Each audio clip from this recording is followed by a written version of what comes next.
Hello and welcome back to episode 13 of Modulus Manufacturing's build series of the Robotics AR4 robotic arm. It's been almost 150 days since I uploaded a video on the channel, and I'm sorry to all of those who have been following along with the build. During that time, however, along with a friend, I invested in a 3D printing filament business called OzFDM. OzFDM supplies almost 400 different variants of 3D printing filament, and there's lots of opportunities for the use of the robotic arm within the factory and our 3D printing side of the operation. So follow along, there'll be much more of that to come in future episodes. Back in the studio, you can see me picking up from where we last left off. Starting from page 186 of revision 1.2 of the build manual, I'm seen here cutting a 117cm length of the Cat6 cable used throughout the videos so far. The next step of stripping the outer jacket follows the same process as in my previous videos, with me extending a small section of blade from a utility knife and running it down the length of the cable on a hard surface. This is a delicate process as you need to push hard enough to cut through the outer jacket, but not hard enough to cut the inner wires, and it can take a few attempts as you can see.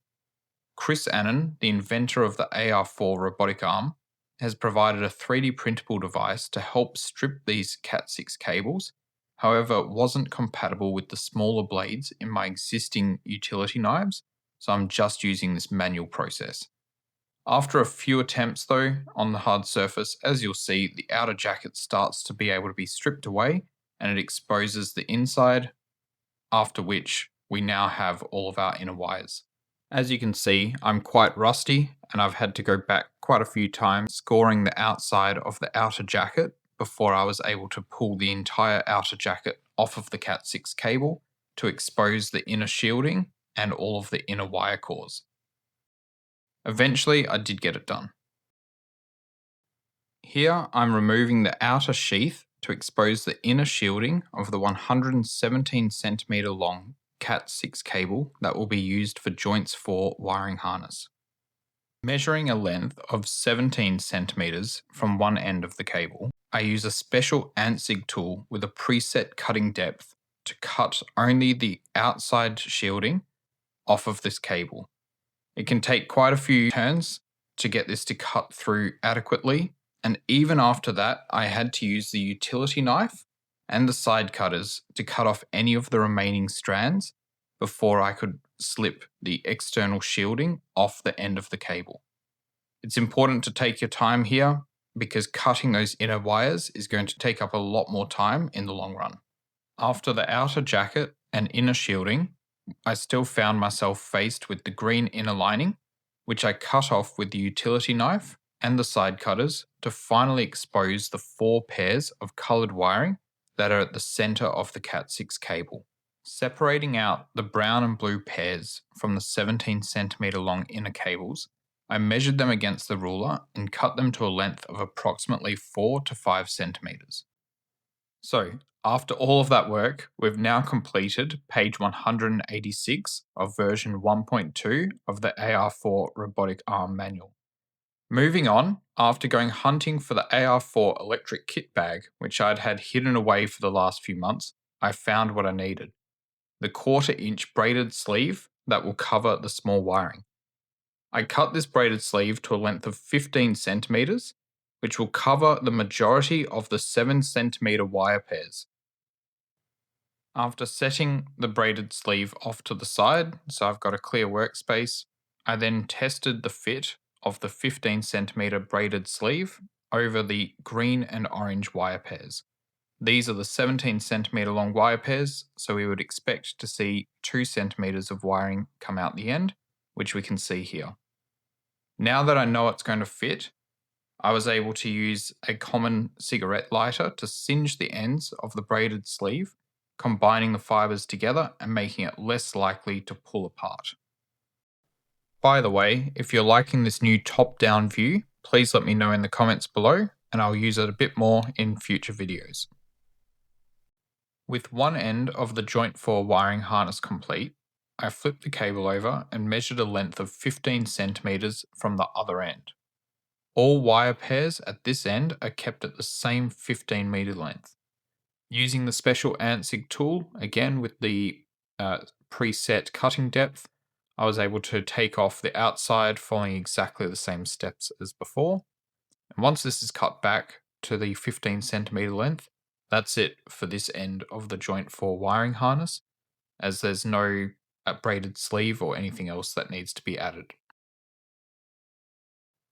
Now, at this point in the AR4 build manual, and once again, I am working off of the old version 1.2, which might have different numbering at this stage to the newer version 1.3 manual. The next step was to wire the green and orange wire pairs from the 17 centimeter length to the joint 4 limit switch.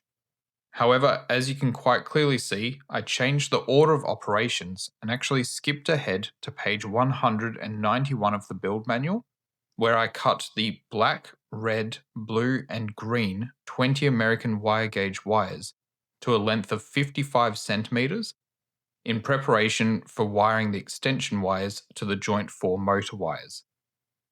In doing this, and also at the same time preparing the joint 5 and joint 6 wiring harnesses, I was able to save significant time by not switching toolsets and working with the cabling first, then switching to soldering and mechanical attachments later on. With each of the colours here, I cut them to a length of approximately 55 centimeters by comparing them to the previous wire. So I only had to measure the first wire, and then it was much faster to compare each of them to the previously cut wire and ensure that they were all the same length. Now, off camera, I also stripped approximately 1 centimeter of the insulation from each end of the wires in anticipation of the tinning and soldering steps. Over the past 6 minutes, you have seen me prepare the Cat6 cabling and motor extension wires for joint 4 of the robotic arm.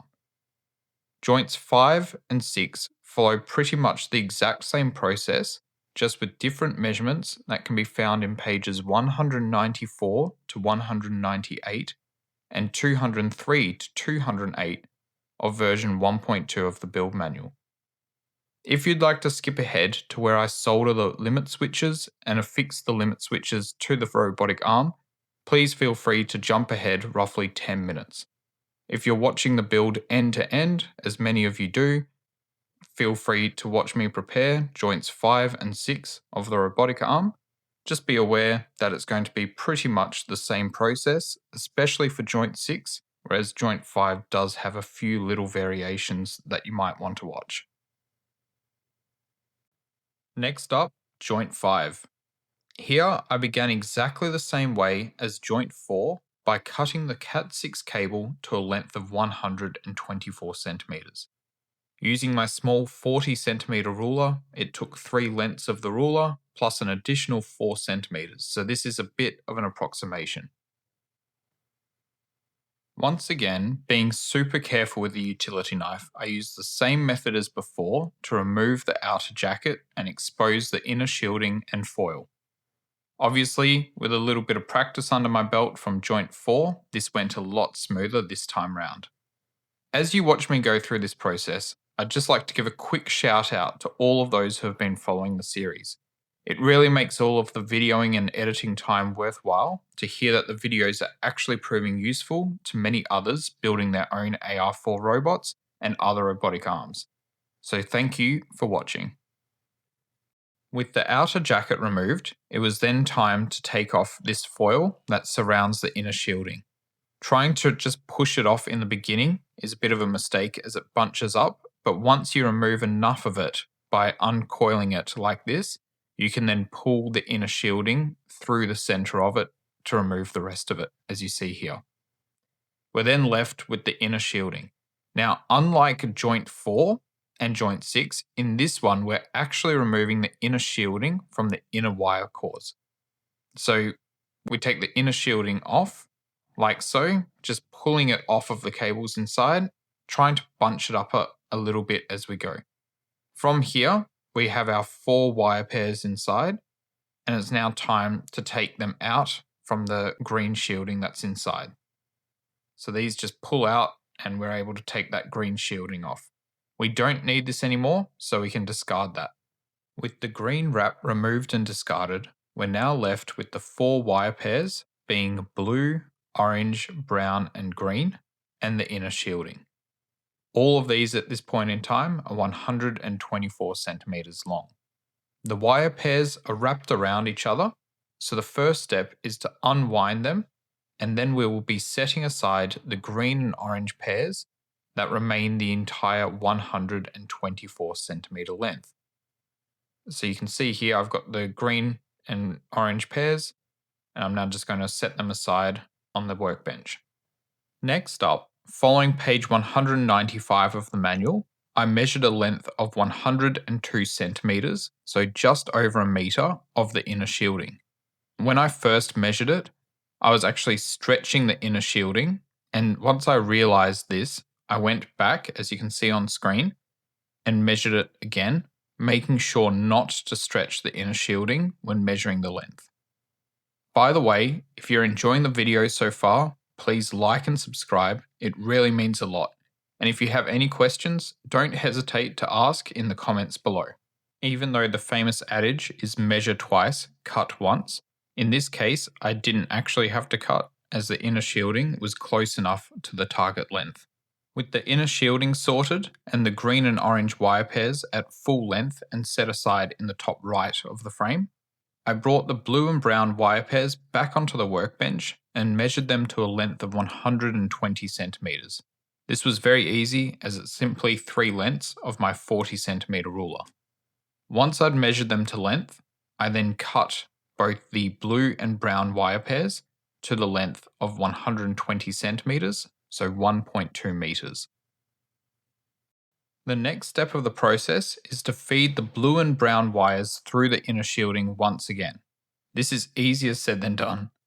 I really messed up here by not taping the ends of the wires together to make a common head, and the wires kept getting caught in the side of the shielding the further it got into the shielding.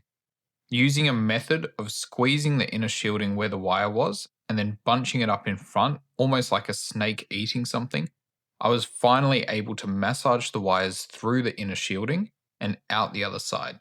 But as you can see here on the screen, this took me far longer than I would like to admit, and I'm glad that in post-production I'm able to actually speed this up for you, because it seemed to take absolutely forever as I was doing it. Once we've got through it though, we've got all of the motor encoder and limit switch wires sorted for joint 5 of the robotic arm. However, as was the case with joint 4, I still needed to prepare the 4 stepper motor extension wires for joint 5, so I set the motor encoder and limit switch wires to the side, and then grabbed a length of 20 American wire gauge coloured wire, and cut each of the 4 wires to a length of 75 centimeters, as per page 198 of the build manual. I then started on the joint 6 wiring, but this time not with the encoder and limit switch wiring, but with the stepper motor extension wires, as they were already there on the bench. As per page 208 of the build manual, I cut each of the coloured wires to a length of 100 centimeters, so a straight 1 meter. I then set these to the side of the workbench and labelled them, so I eventually had joint 4, 5 and 6 wiring bundles there on the desktop. The final Cat6 cabling preparation is for joint 6 and follows the exact process as joint 4. This one, however, is cut to a length of 145 centimeters. The outer jacket is then removed. As you watch me remove the outer jacket, I'd just like to say that following the build manual page by page is a great way of doing the build if you haven't done it before. In my case, I am skipping backwards and forwards for this, and that's because I want to show you the build in as much detail as possible. However, each time I change the benchtop setup with the lighting, the camera, and all of the different parts, it does take about 15 minutes. So if I was changing this between the wiring, the soldering, and the mechanical components for joints 4, 5, and 6, that's about 6 changes that I'd be doing, and each time it takes me that 15 to 20 minutes. So in doing it this way, I've saved about 1.5 hours in the preparation of this video. Unlike with joint 5, we don't remove the inner shielding and then re-add it, but we do cut back the inner shielding by 15 centimeters on one end and 8 centimeters at the other end. At the 8 centimeter end, we then cut the blue and brown wire pairs back to a length of 3 centimeters. And that concludes joint 6 and all of the joint 4, 5, and 6 motor encoder and limit switch wiring. Finally, roughly an hour later, it was time for a change of scenery as I set up with the soldering iron and soldering station. And as you can see, I've got the wiring for joints 4, 5, and 6 labelled and laid out on the workbench. Here you can see me handling the joint 4 wiring. I'm getting it set up in these alligator clips so that I can easily tin the green and orange wires that were run through the 15 centimeter braided sleeve earlier in this video. Whilst waiting for the soldering iron station to warm up, I separated out the solid orange, solid green, and striped green wires to make it easier to tin them. The solid green wire is not used, so I trimmed it back with a pair of side cutters right to where the braided sleeve starts. With the soldering iron now ready, and the 3 remaining wires, the orange pair and the striped green wire stripped back, you can see me tinning the wires to prepare them for soldering them to the joint 4 limit switch. This was obviously made much easier by holding them in the alligator clip.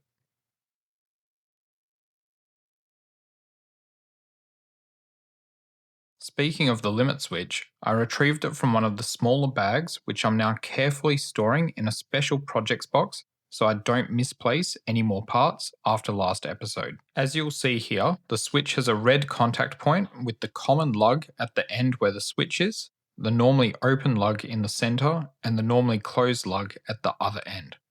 There are also 2 M3 mounting holes in the limit switch, which we'll use in a future step to mount it to the arm. As I mounted the limit switch into the alligator clip, the red contact switch is towards me, meaning that the common lug is on the right of the screen, the normally open is in the center, and the normally closed lug is on the left of the screen. So here at the moment, I'm tinning the normally closed lug. By this point in the project, I believe we all know what soldering looks like, and I did a great job of hiding it from the camera, so enjoy this sped up process. For those interested, I soldered the green and white striped wire to the common lug on the right, then the solid orange wire to the normally open lug in the center, and finally the orange and white striped wire to the normally closed lug on the end furthest from the red contact switch, so the left of screen. If you're super observant, you'll notice I haven't added any heat shrink before soldering these connections. And this is because the limit switch is getting mounted into a 3D printed part that you'll shortly see on screen and would cause too much mechanical interference. Speaking of that part, here it is, 3D printed out of PETG carbon fiber on a bamboo X1 carbon. As you can see, there is only one orientation that the joint 4 limit switch will be able to be mounted into the part, and that's with the red contact switch where the opening is on the left-hand side of the part as seen on the screen. This requires the switch to be rotated 180 degrees.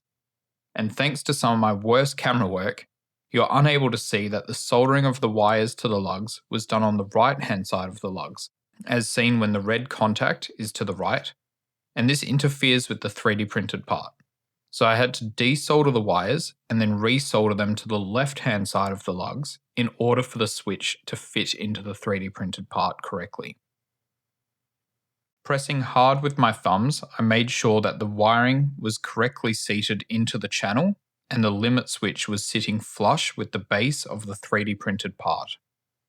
After this, I then pushed the braided sleeve up into that channel so that it would not be able to fray, and this will be held in place mechanically once this is affixed to the robotic arm. With the limit switch wired and mounted, I packed up the joint 4 wiring and set it aside for a future step when we'll mount it to the arm. Next up was the joint 6 wiring, as joint 5's limit switch gets soldered on the arm and will have to wait for a future step. Setting the Cat6 cable up in the mechanical arm, I clamped the pre-stripped blue and brown wire pairs into the alligator clip, ready to be tinned.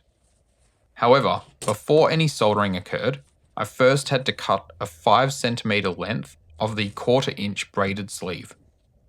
As usual, I melted the loose strands at the ends so that they held together better, and this allowed the wire to pass through easier. Serving both a cosmetic and protective purpose on the arm, the braided sleeve is fitted over the 8 cm long orange and green wire pairs, as it has to be fitted on before the switch is soldered onto the ends of these wires.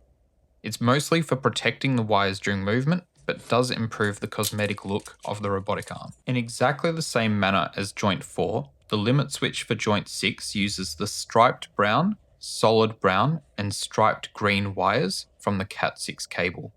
The solid green wire was cut short in the previous clip and tucked into the end of the braided sleeve.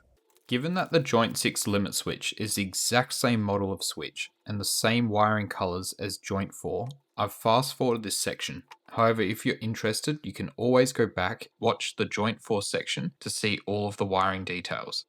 The only difference between joint 4 and joint 6 is that this time we don't have to worry about which side of each lug we solder the wires, as we don't have any mechanical clearance issues. This isn't to say that you can change the pinout, and the colour of the wires does matter. So as you can see here, the striped green wire goes to the common lug, the solid orange wire goes to the normally open lug in the centre, and then the striped orange and white goes to the left-hand normally closed lug. The final step in preparing the wiring for mounting on the robotic arm is to generously apply a coating of liquid electrical tape to insulate and protect the terminals on the joint 6 limit switch. And now it's finally time to bring back the arm. I was cheering too once the arm was back on the desk, as it was roughly an hour and a half of preparing the Cat6 cabling and soldering the switches. Going all the way back to page 189 of the manual, I installed the joint 4 limit switch onto the joint 4 housing using 2 M3x14 Phillips panhead screws. You can't get the orientation incorrect here, as the screws are offset, and as you can see on the screen, obviously the red limit switch needs to be pointing towards the back of the robot, where it can contact the joint 4 timing screw. Speaking of the joint 4 timing screw, I must admit I was genuinely stumped after I installed the limit switch, and when trying to rotate the arm, as you see here on screen, I wasn't able to get the adjustable joint 4 timing screw to contact the limit switch. However, it turns out that the forearm of the arm needs to be raised up to allow it to pass by the lower arm and rotate the full 360 degrees to contact the limit switch. Safe in the knowledge that the limit switch would work, I then set about separating out the encoder and power wires for the joint 4 stepper motor. This was then shortly followed by measuring a length of 4 centimeters for the motor encoder wires and cutting them to this length. Be really careful here not to cut the motor power wires. In the build manual, Chris Annan solders the joint 4 encoder wires while they're on the arm. However, in this case, I found it was actually easier to remove the joint 4 encoder wire plug from the joint 4 motor, and then I was able to easier prepare it on the benchtop. With the plug removed from the arm, next I found the red, black, brown and blue wires and separated out the others before cutting them short as they're not required. For the remaining black, red, brown and blue wires that I will be using, I stripped a small section off the ends off camera and then mounted them in the alligator clip and tinned the ends. Getting back to the arm, I realised that even though I'd been able to take the encoder plug out for easier use on the bench, the Cat6 cable with the encoder wires was already mounted on the arm when I mounted the joint 4 limit switch. Therefore, I had to reroute the Cat6 cable for joint 4 to pass under the joint 5 motor over the top of the joint 4 motor, leaving enough slack for the limit switch and the movement. I then reinstalled the joint 4 encoder plug. As you can see on screen, the 4 remaining wires from the joint 4 Cat6 cable that we prepared earlier in the video are at the bottom of the screen, and the 4 motor encoder wires are now plugged back into the motor itself. I added some heat shrink over each wire from the Cat6 cable end, and then soldered each of the motor encoder wires to its corresponding wire from the Cat6 cable. The color combinations are the blue encoder wire to the solid blue Cat6 wire.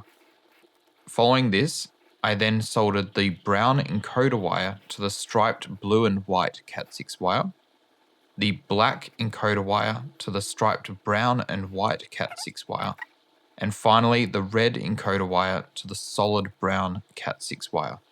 It is super important that you don't get these wrong, so make sure that your color combinations are correct. And then on each one of these, I then use the heat shrink to cover up the connection.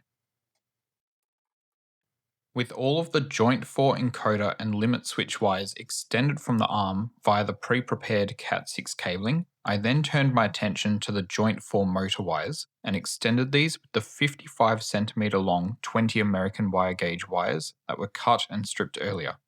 I soldered these together with the colors matching, so black to black, red to red, then blue to blue, and finally green to green. This was made easier by pre-preparing the wires, and then I only had to tin the wires coming from the motor end. Once this was done, I then slipped over some small heat shrink onto each of the individual wires, and then shrunk that heat shrink using a cigarette lighter. After going through this process for each of the 4 wires, I then used a larger piece of yellow heat shrink to fit over the top of all of the joints and hold all 4 motor wires together at that central point. After ensuring that I'd pulled all of the 4 motor wires through to be the same length, and I've captured all of the individual heat shrink inside of the yellow heat shrink, I then shrunk this down to size, holding all 4 motor wires together.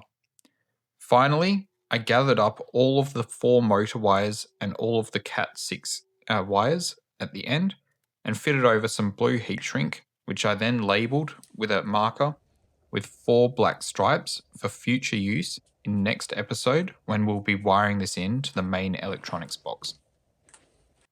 The final step in finishing off the wiring harness for joint 4 is to neatly route all of the motor extension wires and Cat6 cable on the arm. To do so, I cut a length of 1/4 inch braided sleeve to a length of 25 centimeters. And as per usual, I singed the ends with a cigarette lighter to prevent further fraying.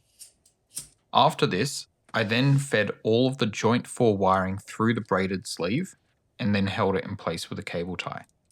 When feeding it through the sleeve, I would definitely recommend putting some electrical tape over the very end of all of the wiring, as it makes it much easier getting it through the braided sleeve.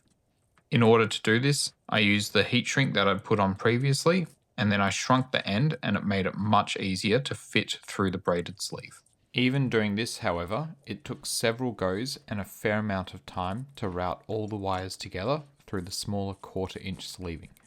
However, once it does slide on, it really makes a huge difference to the aesthetic of the robotic arm and makes it easier in future to route these smaller 1/4 inch braided sleeves through the larger 3/8 inch braided sleeve. Finally, I used a small cable tie to secure the braided sleeve to the wires right up by joint 4 and then temporarily routed the cabling down the inside of the 3D printed joint 2 arm cover. This has the integrated cable channel, and here I turned the arm and made sure that there was enough slack to allow full arm movement in the future. We're moving along swiftly now, and we're already onto the joint 5 wiring harness. This one is a bit more complicated than joint 4, so I started with the easiest part first, the motor encoder wires, cutting them to a length of 4 centimeters, as you saw there. In hindsight, unlike the joint 4 plug, I could have actually removed the joint 5 motor plug and soldered the motor encoder wires on the bench top. However, given what happened with joint 4, I opted in the moment to do it all in place on the arm itself. Just as with joint 4's motor, I separated out the black, red, blue and brown encoder wires and cut all of the others back to a shorter length. After this, I then stripped and tinned each of the 4 motor encoder wires before retrieving the pre-prepared joint 5 wiring harness, including those separate green and orange wire pairs that I'd set out behind the robot arm on the desktop. With the blue and brown wire pairs at the 3 centimeter end of the metallic inner shielding already stripped and tinned, I set them up in the mechanical arm of the soldering station so that the wires were in close proximity to the motor encoder wires.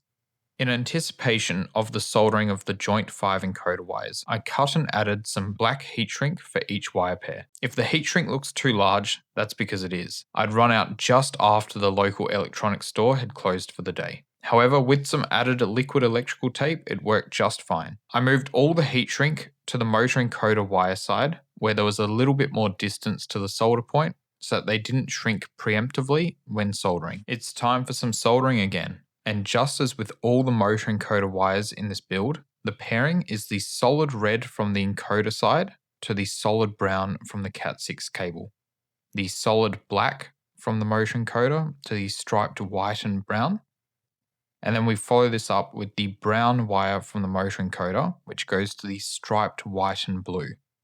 Finally, the last remaining wire pairing is pretty obvious, and that's the solid blue from the motor encoder to the solid blue from the Cat6 wire. As you can see, it was quite fiddly, and at this point I was really regretting not removing the plug from the motor and doing it on the bench top with more fixturing from alligator clips. Eventually, however, I got all 4 wire pairs soldered, and then I used a cigarette lighter once more to shrink the heat shrink over the top of the solder joints. I will be continuity checking all of these solder joints in the upcoming episode ahead of wiring these encoder wires into the stepper motor drivers at the main electronics box. Next up, I soldered the 4 motor extension wires from the comfort of my bench top, matching each wire pair by colour. Again, as with most of the steps in this video, having pre-prepared the wires earlier and now not having to change between cutting, stripping and also soldering really sped the process up. If you disagree, however, and think that it would have been better to follow the step-by-step process set out in the build manual, I'd love to hear your opinion in the comments below.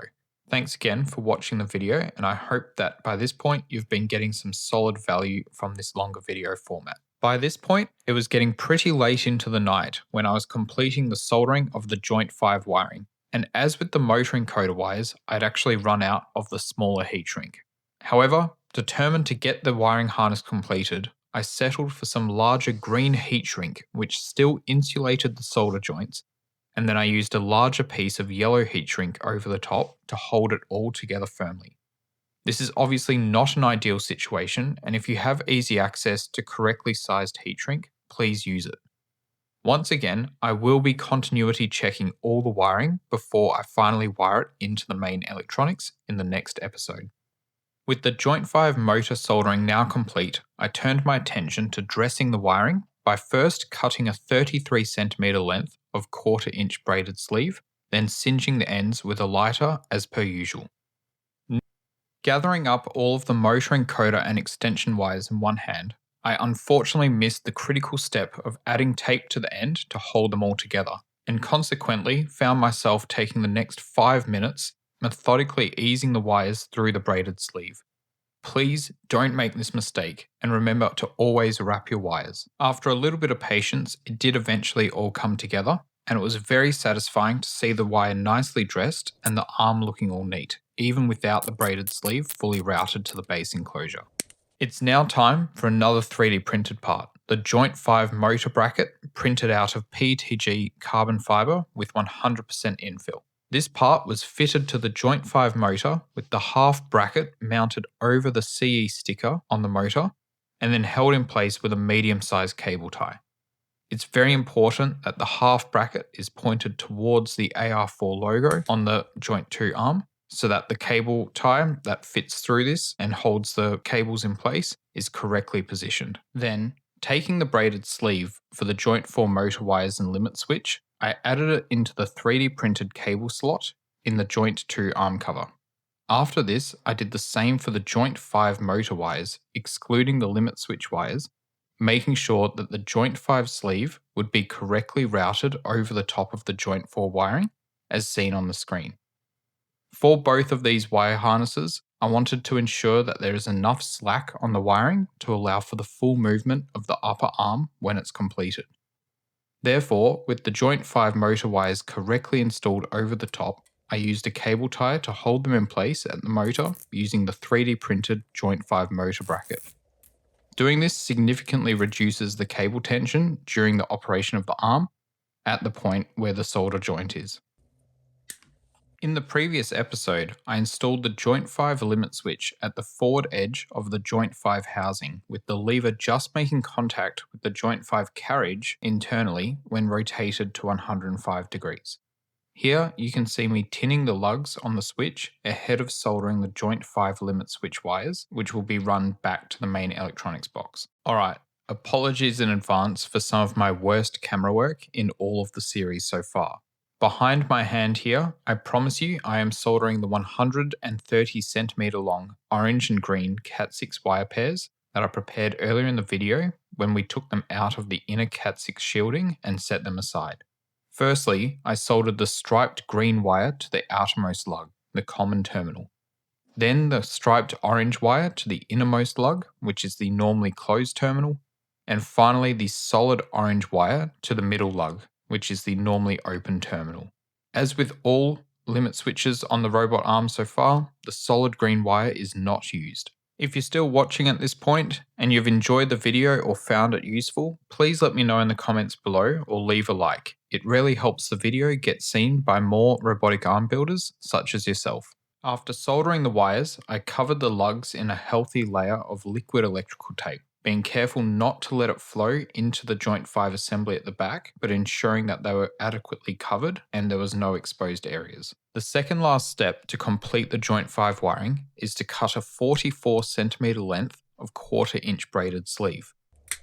This sleeve is cut, both ends are singed with the lighter, and then I routed the joint 5 limit switch wires through this braided sleeve. Once that was done, as you can see, I then fed this through the 3D printed limit switch channel on top of the arm. Getting the wires through themselves was quite easy. Getting the braided sleeve to contour around took a little bit of time. Once that was done, however, I could neatly dress the joint 5 limit switch wires over the back of joint 3 and then along with the other cables, route it down the joint 2 cable channel. The last step I took for the joint 5 wiring was labeling the wires for the next episode, which I did first for the motor wires and then for the encoder and limit switch wires by adding a small length of blue heat shrink over the ends, shrinking it down, and then adding 5 black stripes with a marker pen. Doing this makes sure that once we get it back into the electronics box, it's going to be easy to work out which wires came from which joint of the robotic arm. We are now up to the final joint of the arm, joint 6. And just like joint 4, this one involves mounting a 3D printed limit switch holder, which will hold the limit switch that we previously prepared only a short 24 minutes ago. This 3D printed joint 6 limit switch mount, printed out of PETG carbon fiber, holds the limit switch at the right angle for it to make contact with the joint 6 limit switch contact, which is attached to the top of the servo mount in the previous episode. To mount this, I used two M2.5 by 6mm pan head screws. Once this was done, I took the joint 6 wiring harness from the workbench with the normally open and normally closed limit switch, which you can see here on the screen, and then secured the limit switch to that holder, which we've just installed, with the red switch contact on the right hand side as seen from the front of the arm. I once again used M2.5 by 6mm pan head screws to mount the limit switch, using the pre-existing holes in the limit switch itself and a small screwdriver to tap the screws firmly into the PETG carbon fiber plastic part. With all of the components mounted, you can now see how the joint 6 limit switch works.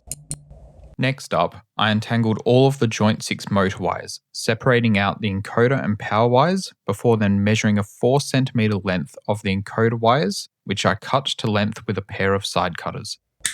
As with the other encoder wires, we're only using the red, black, brown and blue, so all others were cut right back to the plug.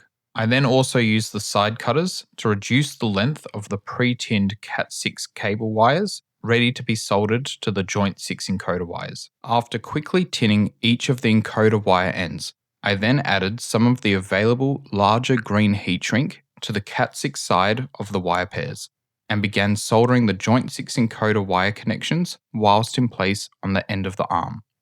I first started with the blue encoder wire, which was soldered to the solid blue Cat6 wire. Then I moved on to the brown encoder wire, which was soldered to the white and blue striped Cat6 wire coming from the Cat6 cable. I took a quick break from soldering to shrink some of the heat shrink. Oversized, I know, but better than none at all.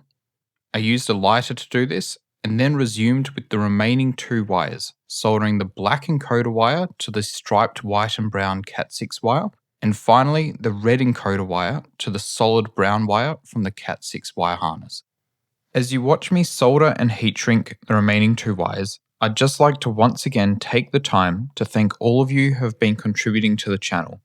Whether you've liked the videos, engaged in the comments, or reached out via email, it's great to know that so many people are interested in the project and even building robotic systems of their own. After soldering all of the encoder wires, I then covered up the joints with some blue electrical tape. Delivering power for the joint 6 stepper motor follows the same approach as for the joint 4 and 5 motors, with the motor wires from the motor being kept at full length, the ends stripped, tinned, and then soldered to the pre-prepared joint 6 motor extension wires, which are 100 centimeters long, using their corresponding colors, so blue to blue, green to green, red to red, and black to black. Each solder joint is then covered with heat shrink to insulate the connection, and a single larger piece of yellow heat shrink is added over the top of them all to ensure that they're all well held together. After combining all of the joint 6 limit switch and encoder wire ends of the Cat6 cable in one hand, I used the other hand to wrap the ends with blue electrical tape and marked 6 black stripes with a marker. I then repeated this process for the joint 6 motor power leads, and that concludes all of the wiring for joint 6. Despite having connected all of the 6 joints, the motors and their respective limit switches, we aren't quite done though, as we have one last electrical motor still needing power on the arm, the servo motor for the gripper at the very end of the arm. To supply this with power, I retrieved the 3-wire cable from the servo gripper kit supplied separately by Robotics. If you're interested in watching the mechanical build of the AR4 servo gripper kit, please check out episode 3 of the build series from way back at the very beginning of 2025. Having unraveled the 3-wire cable, I measured and cut a length of 175 centimeters. This is substantially longer than even the joint 6 motor extension wires, which were 100 centimeters long. However, this cable has to flex with the arm and the gripper rotation, as well as make it all the way to the back of the main electrical box, as you'll see in the next episode.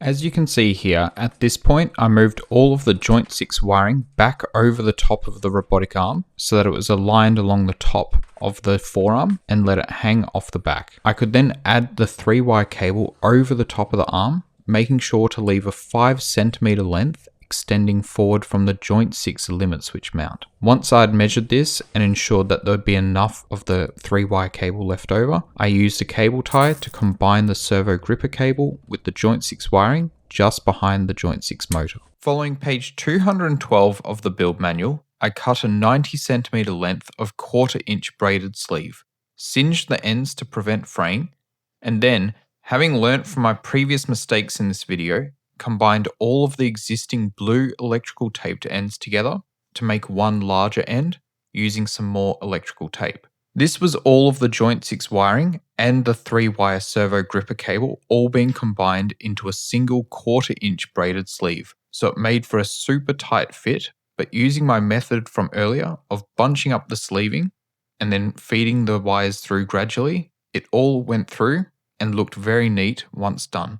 It took a substantial amount of time and effort, but with some persistence, I was able to route the wiring through the cable channel in the joint 5 side spacer at the top of the arm.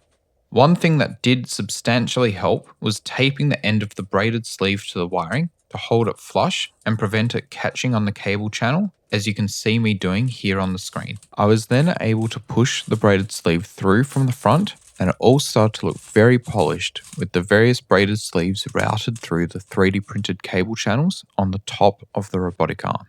I will be further cleaning up the joint 6 wiring you see here after checking continuity and wiring it into the main electronics box in the next episode. Next, I actually pushed the braided sleeve back forwards again to create some slack that will allow joint 6 to fully rotate without the wiring becoming too tight or restricting movement of the arm.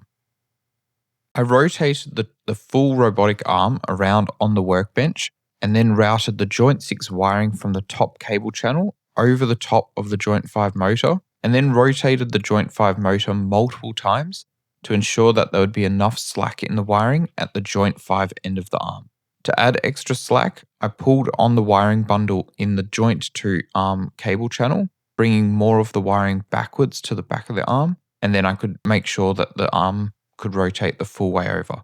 After doing so, I then added a cable tie around all of the wiring harnesses to hold them together with the correct amount of slack. With all of the wiring neatly dressed across the top of the arm, and with sufficient buffer built in to allow for full movement, it was time to break out the much larger 3/4 inch braided sleeve, which was cut to a length of 70 centimeters, singed to prevent fraying, and then, after combining all of the wiring from this episode with some more blue electrical tape, I methodically fed it through the 3/4 inch braided sleeve until the braided sleeve reached the cable tie holding together all of the upper wiring.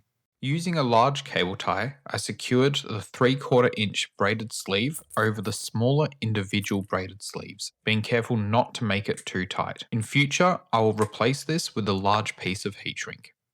Following the instructions on page 214 of the build manual, I completed the final step of this episode, routing the full cable harness for joints 4, 5, 6 and the servo gripper down the inside of the joint 2 cable channel.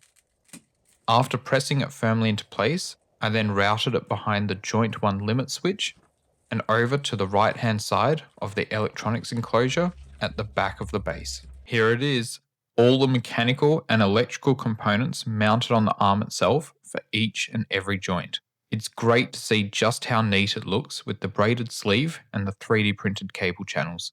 As you can see, however, I've got my work cut out for me in the next episode to correctly terminate all of these wires. Thank you very much for watching, and I'll see you in the next episode.